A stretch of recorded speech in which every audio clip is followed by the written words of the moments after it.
शुरू करते हैं फिर घर का छोटा सा व्लॉग। ये हमारा मेन डोर है। जब हम यहाँ से एंटर होते हैं तो यहाँ पे टोकरी पड़ी हुई है कप जूतों की, और ये कुछ हमारे रफ़ जूते पड़े हुए हैं और वो बच्चों का बैग पड़ा हुआ है। यहाँ से जब हम एंटर होते हैं तो सामने हमारा सीटिंग एरिया है, क्योंकि छोटा सा घर है तो बस इतना सही है। सबसे पहले हम चलते हैं किचन की जानिब। तो ये है हमारा किचन। क्योंकि रेंट का घर है तो डेफ़िनेटली कुछ चीज़ें आप नहीं कर सकते या आप अफोर्ड नहीं कर सकते। तो इसके अलावा हम जब इस रूम से इधर जाते हैं तो ये है हमारा छोटा सा बेडरूम। इस बेडरूम में एक बेड, ड्रेसिंग और साइड टेबल्स के अलावा एक सोफ़ा कम बेड पड़ा है, और इसके सामने ये टीवी लगा हुआ है जहाँ पे नॉर्मली सब बैठ के टीवी देखते हैं। बच्चे अपना वीकेंड गुजारते हैं और फ्री टाइम गुजारते हैं। ये इस रूम का डोर है। उसके बाद हम सिटिंग एरिया में आते हैं। यहाँ पे ये हमारा सिटिंग एरिया है, जिसका कुछ हमने डेकोरेशन पीसेस और पेंटिंग्स लगा के कवर किया हुआ है। ठीक है, उसके बाद आता है हमारा छोटा सा ये एक सेक्शन बर्तनों का, और इसमें हमारे बर्तन पड़े हुए हैं। तो ये हमारे बर्तन पड़े हुए हैं। इसके बाद इसके साथ हमने रखी हुई है फ्रिज।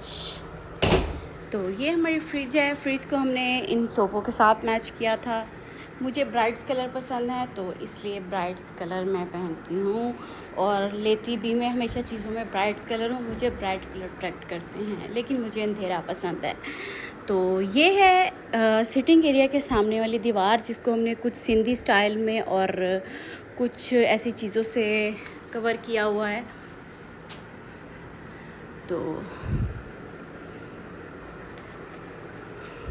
और क्योंकि यहाँ पे ऑलमोस्ट सब कुछ काला है, तो डे में जब हम सफाई करते हैं तो सब साफ़ होता है, और शाम होने तक यहाँ पे हर जगह पे डस्ट आ चुकी होती है। अगले दिन उठ के हम फिर सफाई करते हैं।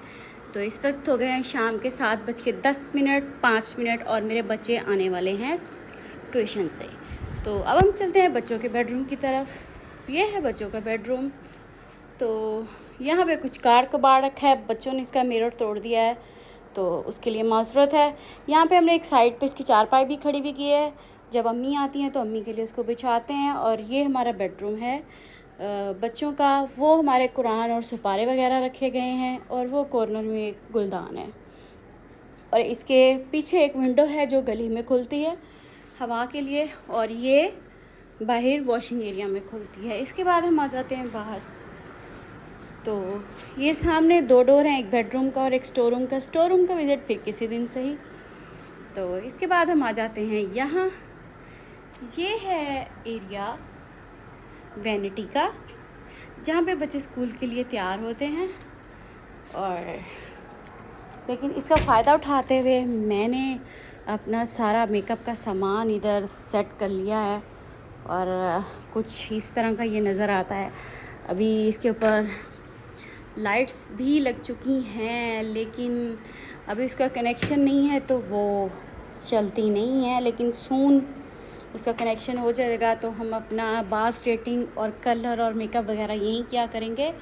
और ये हमारा कुछ बच्चों का एरिया है। इसके लिए भी मैंने बहुत सारी चीज़ें मंगवाई हुई हैं, तो इसकी सेटिंग यहाँ पे अभी होगी, क्योंकि इसको लगाए हमें तकरीबन अभी सिर्फ 1 हफ़्ता हुआ है। उसके बाद ये कर्टन लगा हुआ है, और यहाँ पे हमने बैठने के लिए 2 बुफे रखे हुए हैं। और इसके पीछे है वॉशिंग एरिया, जहाँ पे हम अक्सर कपड़े, और ये पर्दे की हालत इसलिए है कि हमें डे टाइम में रोशनी चाहिए होती है, तो हम इसको ऐसे गोल गोल समेट के वापस ऊपर फेंक देते हैं, तो इस वजह से इसका आयरन ख़राब हो जाता है। तो ये है मेरा छोटा सा घर। अल्लाह पाक हर बहन को अपना घर दे। अल्लाह पाक हमें खुशियाँ दे, इनमें रहना नसीब करे अपने घर और बच्चों के साथ। तो ढेर सारी दुआएं आप सबके लिए भी और मेरे लिए भी दुआ करें कि अल्लाह पाक मुझे भी अपने घर का सुख और सुकून दे, और हम सब बहनों के और बेटियों के नसीब अच्छे करे।